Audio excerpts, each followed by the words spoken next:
اخيرا وصلت. حضرتك رايح فين؟ الرحله دي بتاعتي. انا طالب، هو جالي اول يا بابا. لا حضرتك انا رايح 25 طلعت حرب. ما انا برضه 25 طلعت حرب. هي يبقى الرحله بتاعتي. ما انا رايح 25 طلعت حرب. طب ماشي هنشوف الراجل. يا عم ثواني حضرتك بسيط، اشوف مين صاحب الرحله ومين اللي طالبها. ثواني طلعت بسيطه اهي كده، ما بقاش في رحله يا فندم. دلوقتي هنعمل ايه؟ قول لي بقى هنوصل ازاي المشوار؟ انا متاخر اصلا على الميعاد، اديني حل. بس انا لقيت حل كويس. تسمعوا الحل؟ اقول لكم الحل.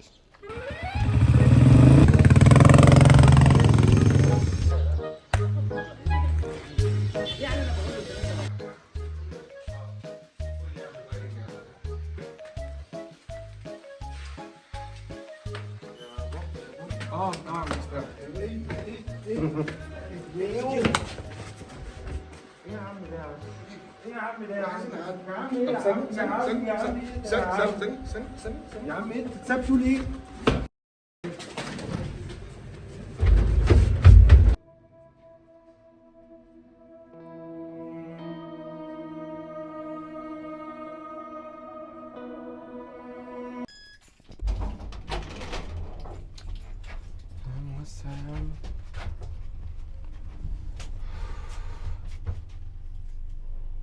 بقول لك يا باشمهندس، يا شويه كده يا شويه كده، انا بتوتر اصلا من الاماكن الضيقه. هي كانت ناقصه مجانين، يعني انا بتخنق من الحاجات اللي متعلقه ومعايا واحد مجنون. ربنا يعدي المشوار ده على خير. انا اكتر حاجه بتوترني وبخاف منها ان نيجي في مره الاسانسير يعطل. مرزق ابو السلكان يخرب بيت نبرك. لا انا محتاج اخرج لو سمحت. يا بابا ايه ده؟ طب استنى احنا مزنوق. اخرج، انا عايز اخرج. مش في عيني مش في عيني، اقعد ماشي. ساكت، انا معايا فلاش اهو. استنى استنى يا عم، هنشوف ننده حد ولا بتاع اللي هنا. دوس الانذار. هاخد الجو. انا استنى فكرتني بالبرشام بتاعي. طب ممكن اهدى انا مش عارف اعمل حاجه. ممكن قبل ما تاخد البرشام بتاعك يخرب انا قلت ان هي مع واحد. محتاج البرشام ده ضروري عشان طب ما انا بفكر ده برشام انا جاي كمان. طب ما انت كده موترني انا اقعد ساكت. انت ليه بتجيب برشام ابيض زي برشام؟ هجيب برشامك ابيض؟ هو انت مين انت عشان اجيب زيك؟ طب انا هجيب نور كل هات الحاجه دي. انا هجيب كل حاجه تمام. فين الشريط؟ فين الزفت التاني؟ اهو يا مجنون انت. بتاعك انا فيهم؟ بتاعي معرفش. استنى. طب ده لا ده انت فين بتاعك؟ ده انهي ده فيه؟ اليمين. انت متأكد؟ تمام.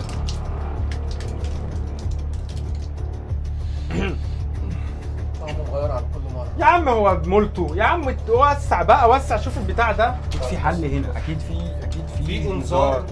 ما اكيد، ما انا بدوس على الانذار. انا بدوس على الانذار. ممكن يكون في اللي هو مايك بتكلم بيه اللي هو بتاع مايك انت في استوديو مصر. ما ده شايف العماره شكلها عامله ازاي، شايف المكان عامل ازاي. هنا بيكون في باب. ما هو المفروض ان يبقى في، ما هو عطل. ما هو لو ما عطلش ما كناش وقفنا.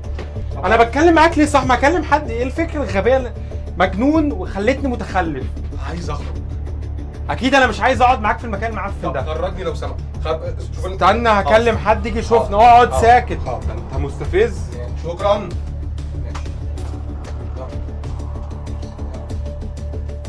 ثانية اشوف حد هكلم. اهدى عليا. هيخرجني صح؟ يا عم ما اكيد مش هيخرجني انا ومش هيسيب. طب كلمته؟ يا رب استنى بكلم حد. اسكت. شريف سامعني؟ انا بعت لك لوكيشن دلوقتي. بص احنا رحنا، انا في اسانسير في عماره كده معرفش فين، كنت رايح مشوار. تعالى شوف خرجني، الاسانسير عطلان بس بسرعه وحياتك. انا مش عارف ومعايا واحد مجنون هنا وربنا كرمني واليوم اتخنق، وانا انت عارف ما بحبش الاسانسيرات. بسرعه بسرعه يا شريف، بسرعه. بس انا وصلت له؟ وصلت؟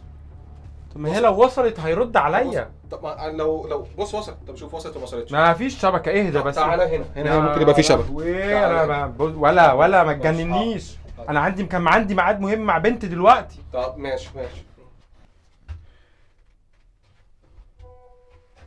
اهو في صوت اهو. رد. اهدى بس انا اسمع. ماشي يا سامح ايه يا ابني؟ يا لهوي ايه اللي وداك هناك؟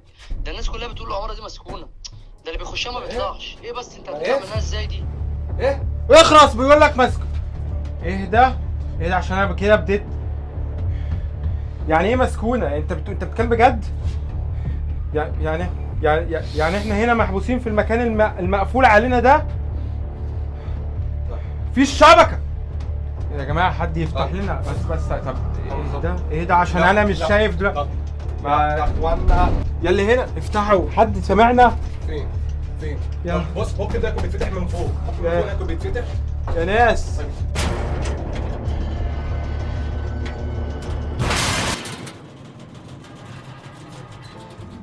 خلاص خلاص، ده اخرتك يا شفيق. انا كنت عارف ان عقاب ربنا هيجي في يوم. ما انا برضه اللي عملته مش قليل. عارف يا سامح، ممكن اكون انا السبب في اللي كل اللي بيحصل لنا ده. انا تبت بس ربنا ما سامحنيش، وانا اللي عملته برضه ما ينفعش حد يسامح عليه.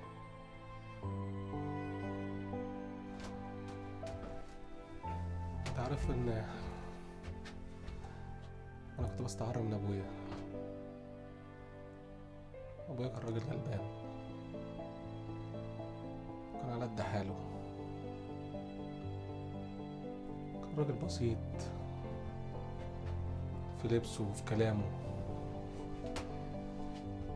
وانا لما كنت اشوفه وانا وسط اصحابي وانا عايز اعمل نفسي ابن ناس، اقول لهم لا، مين ده البواب، ده الخدام، ده اللي بيشيل لنا الشنط.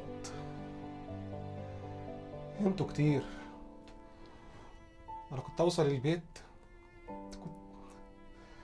كنت بمد ايدي عليه، ياما زعقت له وياما ضربته وياما هنته، وتعب مننا في يوم ودخل المستشفى. كنتش بزوره، كنت سايبه مرمي هناك. رحت في يوم مع واحد صاحبي، سمعت صوت ربنا كلمني، قلبي رق من ناحية ابويا. حبيت اروح له اقول له سامحني.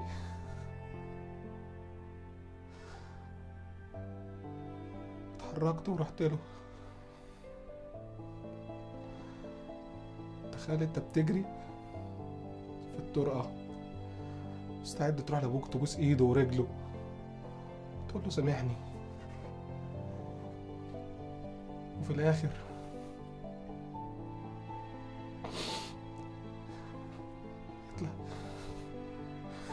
يطلع الدكتور يقول لك الباقي في حياتك، ابوك مش موجود، ابوك تحشم.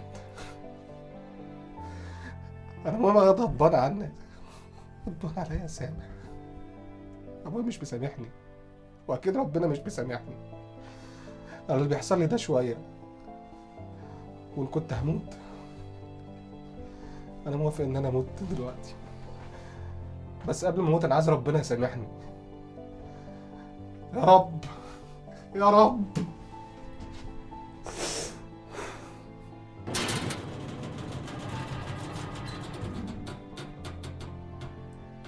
ما كنتش اتوقع ان عقابه هيجي بالسرعه دي. الله قدوس، ده جزات واحد ناكس زي قالوا اللي بيزرع بيحصد، وده حصاد سنين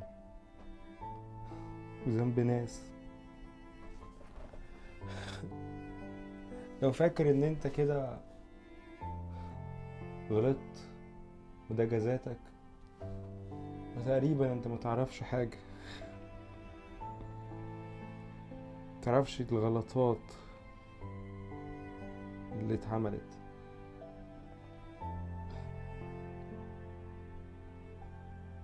انا استحق اموت صح، اللي اتعمل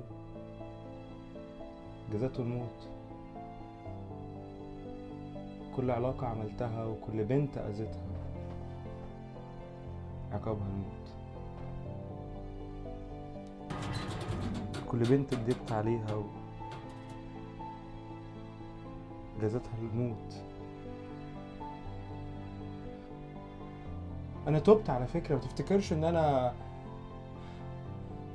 خاطئ. انا تبت، بس لكل فعل رد فعل، واللي بيزرع هيحصد.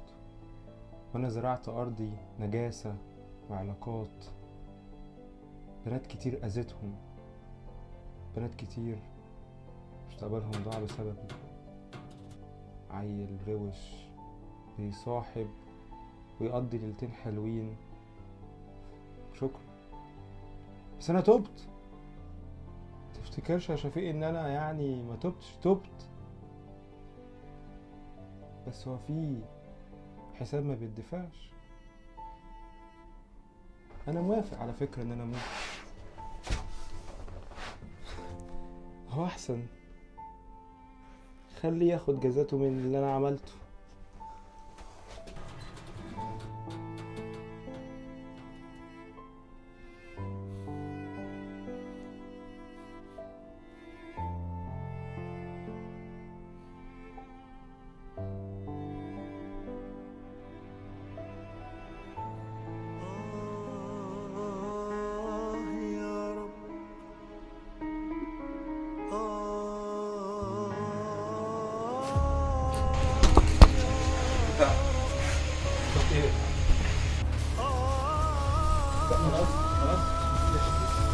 خلاص هنروح.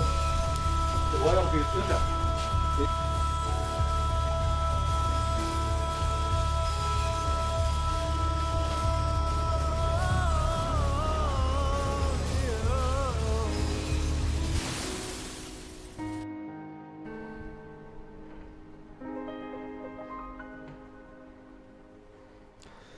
مساء الخير يا سامح. مساء الخير يا شفيق. ولا انا حابب اعرفكم بنفسي، انا الدكتور يوسف. اهلا وسهلا بيكم عندي في العياده. طبعا انتوا مش عارفين ايه اللي حصل، بس انا احكي لكم اللي حصل من تاني. ايه انا دكتور مين؟ انا مش فاكر حاجة خالص. انا كل اللي فاكره ان انا كنت في الاسانسير ووقع ومتنا. احنا فين؟ احنا مش كنا في العمارة المهجورة، صح؟ عمارة مهجورة. مش فاكر هي دي العمارة ولا احنا فين؟ لا يا حبايبي، الكلام ده مش مظبوط. لا في عماره مهجوره ولا في اسانسير وقع بيكم ولا اي حاجه من ده كله. كل ما هنالك انتوا كنتوا في الاسانسير، والاسانسير انتوا وقعتوا فيه، والناس جابتكم لحد هنا، وده بسبب ان انتوا بتاخدوا ادويه علاج نفسي، وكل واحد اخد علاج التاني، فحصل عندكم حاله هلاوس. ده كل الامر، فانتوا ما تقلقوش. يعني كل اللي شفناه ده كان وهم، مش حقيقة في دماغنا احنا بس. بالظبط يا شباب، ان ربنا استغل الحته دي والموقف الصعب ده اللي انتوا عديتوا بيه علشان يعلمكم حاجه مهمه جدا. عارفين ايه هي؟ انه الغفران مش بس انك تعترف وتقول انا غلطت. الغفران انك تصدق فعلا ان ربنا غفر لك، وانت كمان تغفر لنفسك. بكل بساطه المسيح مات على الصليب. مات ليه؟